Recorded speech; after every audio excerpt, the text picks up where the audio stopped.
معانا شباب في شباب، وساعة كاملة على الهواء مع ابداعات الشباب المختلفة في كل المجالات. وبنفكركم دايما ان الهوت لاين بتاعنا هو 1454، وللتواصل معانا تابعونا دايما من خلال الهوت لاين على مدار الساعة اللي معانا النهارده.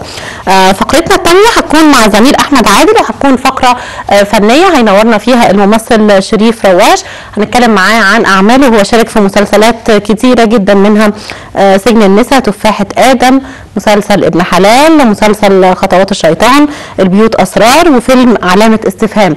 هنشوف ايه الجديد اللي ممكن كمان يكون شريف بيستعد ليه الفترة الجاية.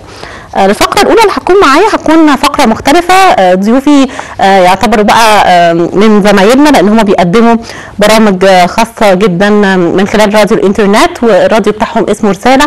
مجموعة من البرامج المتنوعة جدا هتتابعوها معانا النهارده في أول فقرة من فقراتنا، خاصة بعبد الرحمن وبمحمود جميل. عبد الرحمن مساء الخير. مساء النور. ومحمود مساء الخير. مساء الخير يا فندم. عايزه اعرف رساله بداتوا معاها امتى؟ راديو على الانترنت مختلف جدا من خلال افكاره وبرامجه كمان. ابدا مع عبد الرحمن. تمام. هو الموضوع ببساطه بدا معايا ان انا كنت في اولى جامعه السنه اللي فاتت، فلقيت واحد زميلي بيقدم، اكتشفت ان هو بيقدم في راديو رساله. فطبعا انا استغربت، يعني ازاي واحد في سنه اولى وبيقدم؟ فبالنسبه لي كانت حاجه كبيره. فقلت يعني ليه انا ما اقدمش برنامج ليا؟ اشتغلت على نفسي، ابتديت اتابع الراديو اكتر واكتر، يعني خاصه انا بحب اسمع الراديو اساسا من زمان. واحده في واحده رحت عملت تيست صوت في الراديو. يعني طبعا كان وحش جدا. طبعا انا كنت قاعد محضر قبلها بكتير وكاتب السكريبت وعامل حاجات كتير قوي، بس مع ذلك يعني هو طلع عملته، محدش كلمني بعدها حتى قال لي النتيجه. دي الصدمه الاولى اللي اي حد بياخدها في طريقه دي. يعني طبعا يعني كان حلمي بقى طبعا اقعد قدام المايك واتكلم واقول اللي عندي واقدم برامج وكده. دخلت بعد كده طبعا محدش رد عليا، فطبعا الموضوع سكت شويه. بعد كده رحت في نفس الراديو برضه كانوا عاملين دوره اذاعيه تدريبيه. رحت قدمت فيها. يعني طبعا كل ده وانا شغال على نفسي. طبعا الاصرار ده وانك مصمم بقى طبعا. لا يعني. هو انا لما لقيت ان انا في حد في سني، انا كنت يعني معتقد ان مفيش حد بيبدا الا بعد ما بيخلص. اوكي. لكن انا هو واحد في سني وقدم، فالموضوع دراستكم ايه؟ دراستك ايه يا عبد الرحمن؟ اعلام. فكنت شايف ان يعني الموضوع قلت يعني انا لو حاجه ريليتد كمان للدراسه، مش حاجه بالظبط كده. رحت دوره حضرتها واشتغلت على نفسي وطبقت الكلام اللي انا اتعلمته واستفدت منه. عملت بعدها تيست صوت تاني، وبعدها بيوم بالظبط او في نفس اليوم تقريبا كلمني واحد، بيكلمني يقول لي ان انت مرشح معانا في برنامج في رمضان. والكلام ده كان قبل رمضان تقريبا بيومين بالظبط. في نفس اليوم بالليل المعده كلمتني وقالت لي مذيع بكره اعتذر وانت هتنزل مكانه. اول حلقه بقى في حياتي، اول حلقه خالص. يعني كلمتني الساعه 12 بالليل، قالت لي انت المذيع بتاع بكره اعتذر وانت هتنزل مكانه. كانت طلعت البرنامج ايه هنا؟ هو برنامج كان توك شو، يعني كان اسمه الخيمه، بيتكلم في حاجات كتير قوي في رمضان. طيب دي بدايه حلوه وقويه يعني ومختلفه. انا طبعا انا عرفت انا المفروض كنت هنزل اليوم اللي بعده في البرنامج بتاعي اللي انا كنت خلاص، يعني المفروض ان انا مسكته بعد ما يكلموني. رحت بعد كده اقدم بقى، يعني كلمتني الساعه 12 بالليل هقدم بكره اول حلقه وانا مش مجهز اي حاجه ومش محضر اي حاجه. كانت صدمه بالنسبه لي. بس هي الحلقه اللي بتبقى مختلفه دي يعني هي كمان علشان انا كنت بقدم محضر للبرنامج الاساسي المفروض ان انا كنت اقدمه بعد بكره. فقلت لها خلاص مفيش مشكله.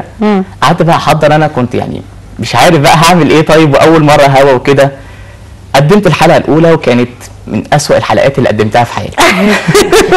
طب افتكرتك هتقول العكس ولا من اسوأ الحلقات؟ من اسوأ الحلقات اللي قدمتها في حياتي. يعني ارتباك متوتر كده. واحده في واحده. تاني يوم قدمت البرنامج بتاعي عادي بقى، كنت احسن. قعدت طبعا اسمع الحلقه بعدها واشوف الغلطات اللي انا وقعت فيها. حاولت تاني يوم اتداركها وان انا ما غلطش فيها تاني. خلصت البرنامج في رمضان وبعد كده انقطعت فتره. سبت الراديو فتره كده، يعني ايه كنت قاعد بحاول احضر لحاجه تانية. هرجع لك تاني ونشوف ايه الجديد اللي قدمتوه بعد فتره انقطاع، بس اروح لمحمود. محمود، تفتكر الطلعه الاولى، اول حلقه، اول وقوف قدام المايك، الخوف القلق اللي بيبقى مسيطر على الواحد طول الوقت؟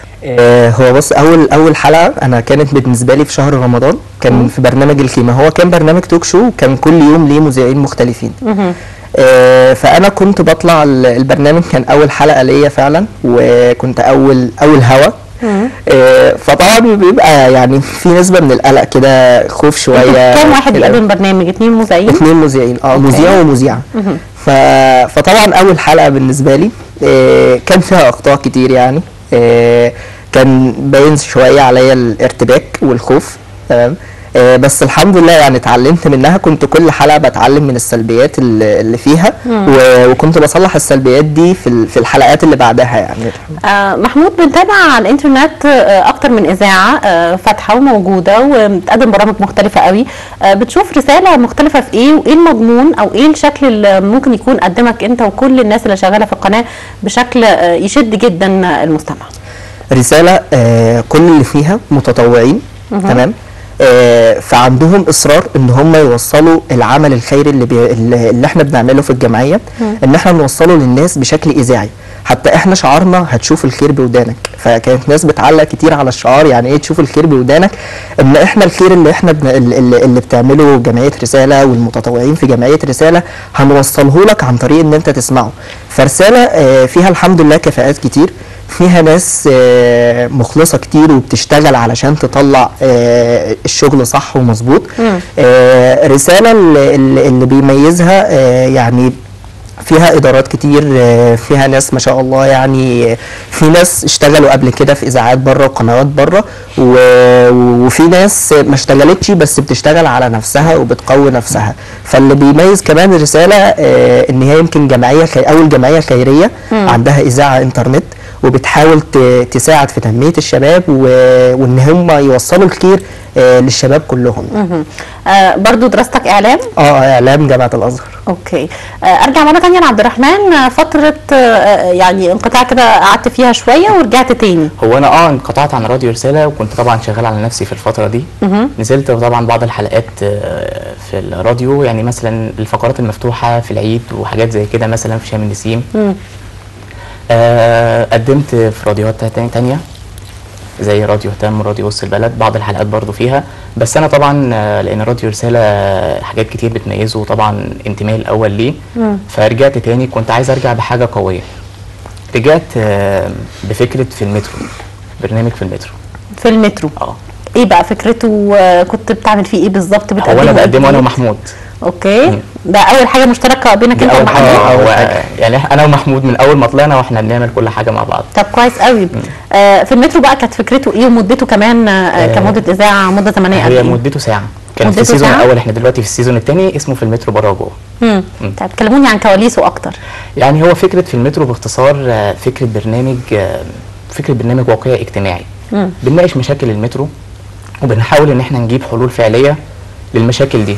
يعني احنا بنقدم حلول، يعني انتوا نفذوها وطبقوها بقى. زي ايه يعني؟ دخلونا معاكم في الصوره اكتر. مثلا حلقه سمعت قوي مع الناس، احنا الحلقه احنا برضه عملنا يعني بالمشاكل ولا ايه بالظبط؟ مشكله طرحتوها حسيتوا ان الناس بدات تتفاعل وتتكلم معاكم؟ المشكله كانت مشكله التحرش. كنا جبنا كابتن سعيد ثابت مؤسس حمله مليون مصر ضد التحرش. اوكي. هم اسلوبهم مختلف شويه، ان هم بيعملوا تدريبات عمليه للبنت في انها تدافع عن نفسها. تدريبات عمليه مكثفه، وفي كان تفاعل معاها كبير قوي. طبعا ناس كتير لما بتشوف كده بتنضم لهم، لان دلوقتي للاسف ناس كتير بتسكت ما بتتكلمش.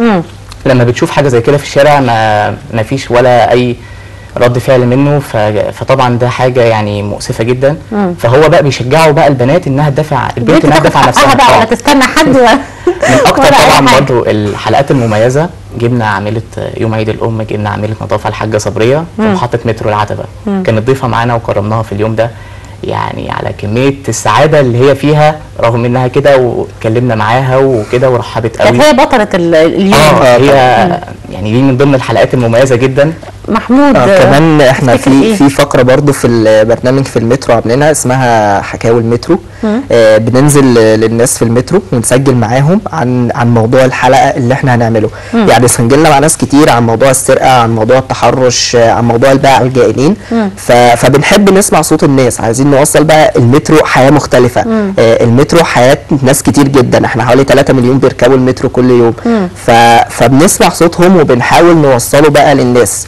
فالمترو ما كانش حد يعني بيشوف مشاكله، قنوات كتير واذاعات كتير، بس كتير قوي قليل قوي اللي بيهتم بيهم او اللي بيبص لمشاكلهم. بننزل عند محطات المترو ونسجل مع الناس ونذيع التسجيلات دي في البرنامج. يمكن حتى تكون الفقره دي من ضمن الفقرات المميزه اللي ميزت البرنامج برضو، ان احنا بننزل في ارض الواقع مع الناس، بنشوف بتنقلوا نبض الشارع المصري من خلال المترو اللي يعني ناس كتير جدا بتتردد عليه. فكره البرنامج لما جينا قدمناها في الاول في الراديو اترفضت من 2 من اداره البرامج. طبعا اتصدمنا طبعا، يعني بالرغم ان الفكره مختلفه يعني فكره هادفه. فظبطنا شويه حبه حاجات فيها واصرينا وقعدنا نقول لهم احنا هنناقش وهنتكلم في 1 2 3. بعد كده اتقبلت بعد ما اترفضت التاني، يعني احنا تواصلنا مع مسؤول اداره البرامج، قعدنا نتكلم معاه. هو كان ونفذت ونجحت وانتوا في سيزون 2 كمان. هو اللي شجعنا. مسؤول اداره البرامج هو اللي شجعنا ووقف معانا.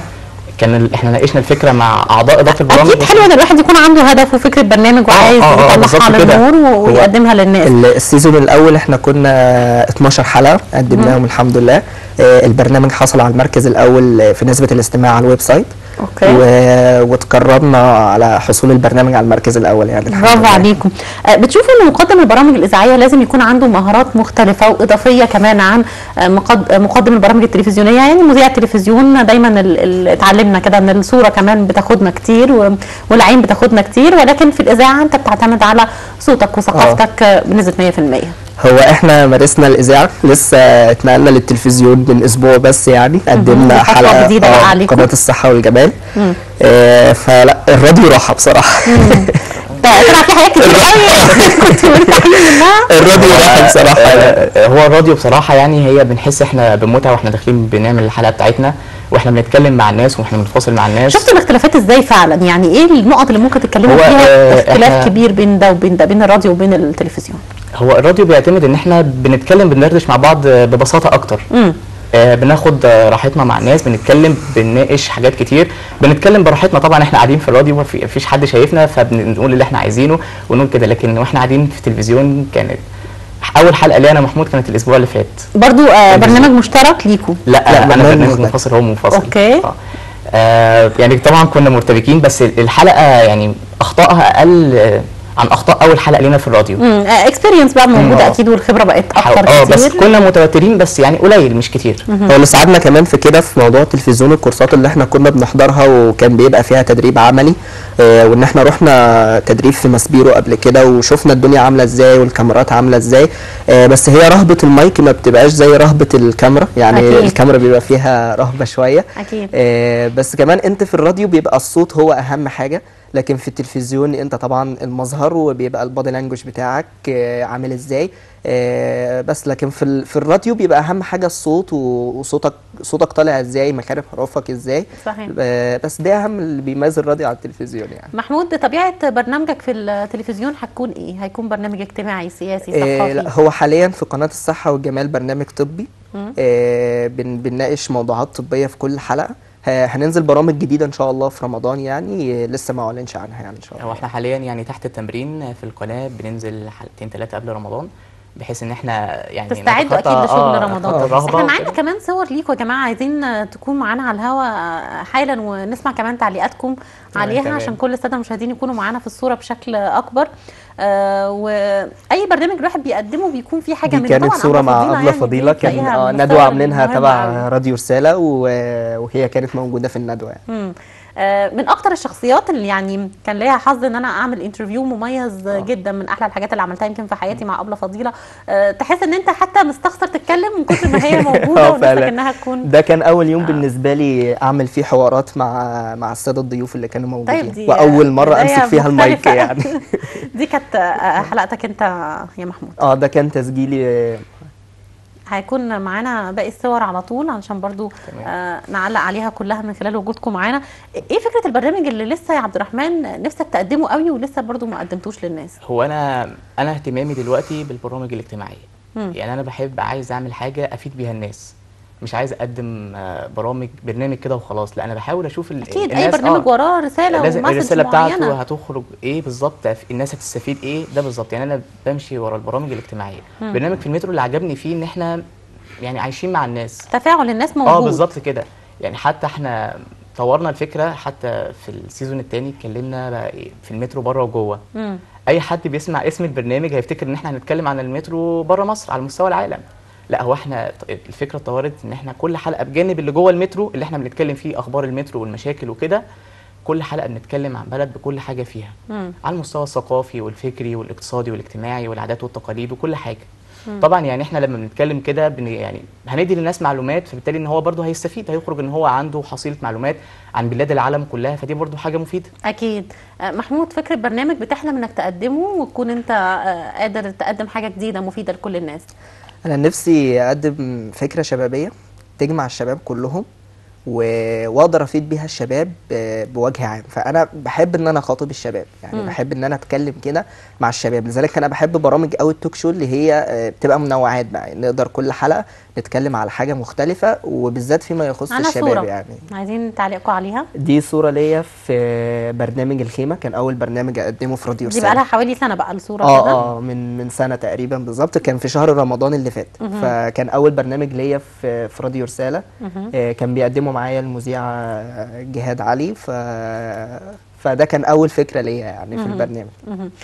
عندكم مساحه كبيره في رساله من الارتجال ان انتوا تطلعوا شويه بره السكريبت، تضيفوا معلومات انتم محضرينها، تقدروا تطلعوا بطبيعه الحلقه شويه بره حدود يعني الورق اللي معاكم. هو احنا كنا في اول حلقه طبعا اول حلقتين كنا معتقدين ان احنا اللي بنكتب الكلام بالنص.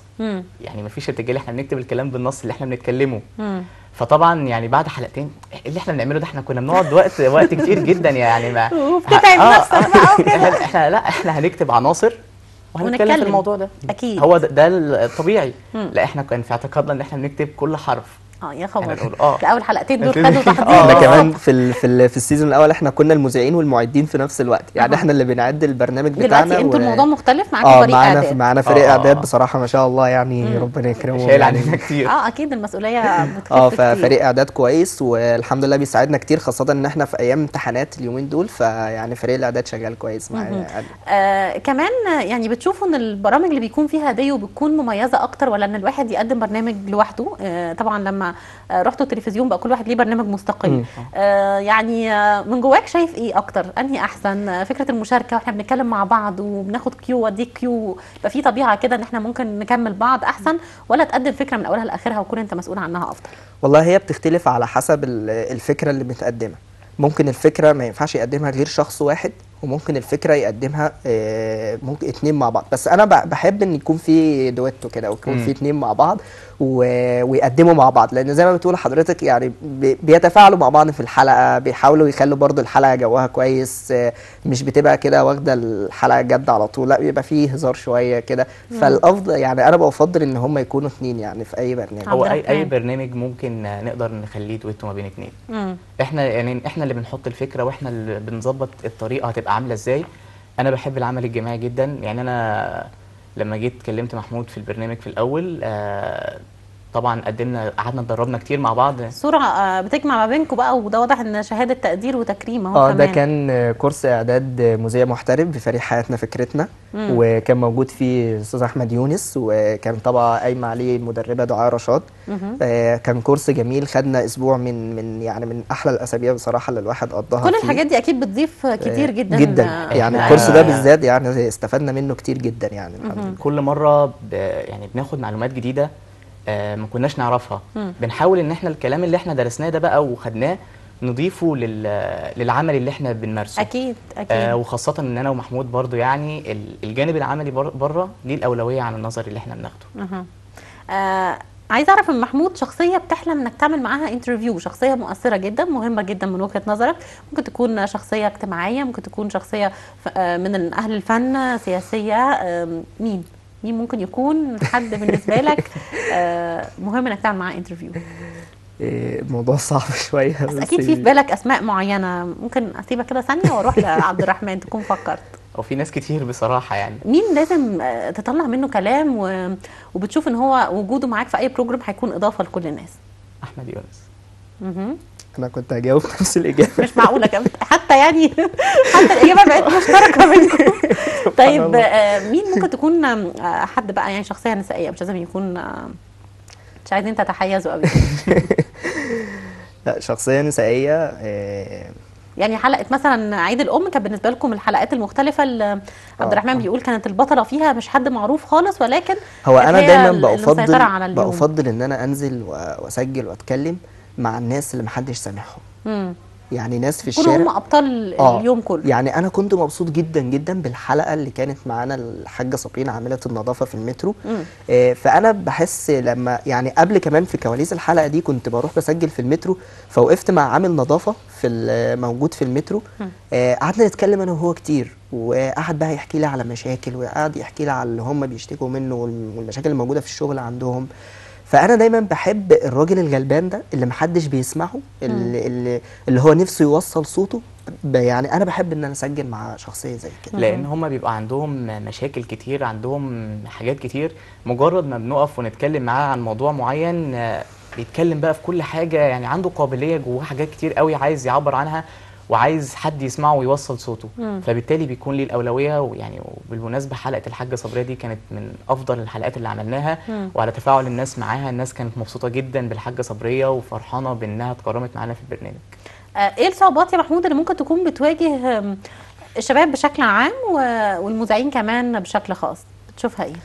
حضرتك بص، الشباب في مواهب كتير عندنا في الكليه، مش احنا بس اللي شغالين، ما شاء الله احنا عندنا مواهب كتير جدا.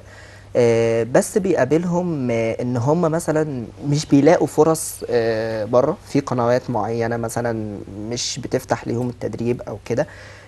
بيحتاجوا برضو ان هم يعرفوا يوصلوا ازاي للمكان ده. احنا كانت بتواجهنا مشكله ان احنا نعرف ده ونعرف ده ونروح ازاي وكده، بس مع العلاقات، مع ان انت على الفيسبوك، على مواقع التواصل الاجتماعي عامه بتعرف. فالصعوبات برضو في الكليه ان مش بيكون في بما يتناسب مع الجانب النظري اللي انت بتدرسه، مفيش جانب عملي. فده برضو بيمثل صعوبة جدا على الشباب اللي موجودة في الجامعات. عندنا في اعلام مفيش امكانيات ان انت تدخل تتدرب في استوديو مثلا او كده، بخلاف لما بتروح تاخد كورسات بره وتتدرب بره في حاجات عملي. اللي بيقابل المذيعين يعني طبعا المشاكل اللي بتقابلهم في اول مره بيكون زي ما قلت لحضرتك الرهبه والخوف. المذيع بيحتاج ان هو يأهل نفسه باستمرار، ما بين ان هو مثلا كورسات، ما بين الثقافة، ما بين مثلا ان هو يمارس على نفسه ويسمع كتير. مهما وصل مهما عمل لازم يشتغل على نفسه اكتر واكتر. اكيد. اخد رأي بقى عبد الرحمن قبل ما نختم مع بعض الفقرة. اكتر حاجة كانت بالنسبة لك صعبة في مشوارك بشكل عام وقدرت ان انت تتغلب عليها؟ هو اكتر حاجة ان في الاول خالص انا ما كنتش عارف ابتدي ازاي، لحد ما يعني وصلت بس الاول الطريق وجاب بعضه بقى واحده ورا بعض. بس طبعا بدانا معاك الانترفيو يا عبد الرحمن بفكره الاصرار، ان انت حكيت انك يعني كان عندك صبر كبير جدا، وكنت مصر انك تقدم برنامج وانك تطور من نفسك. يمكن ناس كتير دلوقتي مستغربه تقول لنا يعني انتوا زي لسه في سنه ثانيه كليه وبتقدموا برنامج على التلفزيون وعلى الراديو كمان. الاثنين. بتمنى لكم كل التوفيق، نورتوني. ممكن بس اقول حاجه في الاخر بس كده يعني احنا طلبه في كليه اعلام جامعه الازهر. هي الكليه اتحولت كانت قسم صحافه واعلام في كليه لغه عربيه، فتحولت لكليه بس لسه ملناش اي مبنى مستقل، ما زلنا موجودين في مبنى كليه لغه عربيه. فبنطالب ان يكون لكليه اعلام جامعه الازهر مبنى مستقل ليها. حابب اشكر كل الناس اللي وقفت معانا، حابب اشكر امي واقول لها ربنا يخليكي لينا وما يحرمناش من دعواتك، وحابب اشكر ابويا واخواتي وكل الناس اللي وقفت معانا وكانت بتشجعنا. عايز اشكر كل الناس اللي في راديو رساله، بجد انتوا احلى ناس الواحد شافهم في حياته، وان شاء الله نكمل حلمنا ورساله تبقى حاجه كبيره ان شاء الله. بالتوفيق ليكوا، نورتوني. ميرسي لوجودك يا عبد الرحمن، شكرا لوجودك يا محمود. كل التوفيق ليكوا لكل القائمين معاكوا على الراديو. كمان بفكر حضراتكم ان احنا لسه مستمرين معاكم بعد الفاصل، وفقره فنيه هتكون مع الممثل شريف رواش، والفقره من تقديم الزميل احمد عادل. خليكم معنا.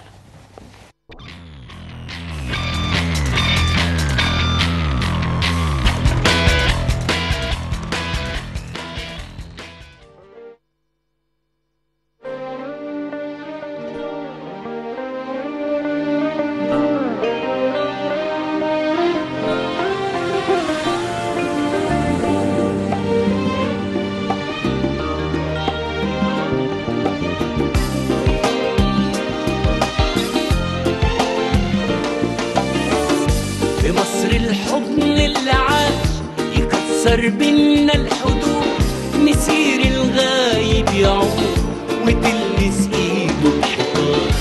مصر قريبة وأوان يدوب جواها الغريب، ما بالك وانت القريب أخويا وصاحبي. وانت ماشي في مصر شايف ألف ضحكة بتناديك، وانت ماشي في مصر عارف إنها فرحانة بيك. قولي فين الغربة وانت وسط أهلك مش بعيد، ده الفرح لو زار ديارك يلقى جوه ديارنا عيد، يلقى سعد الشدة ايد. سلمى يا سلام رحنا وجينا بالسلام، سلمى يا سلام رحنا وجينا بالسلام. مصر الصحية تبارك فينا النوم، تقابل الناس بالمحبة تزيد الشوق يدوم. في مصر تقول من صباح الفل عليك حبيبي يا غالي، لسان الناس بالكلام الحلو ينقط سكر حالي، كل شي فيها طيب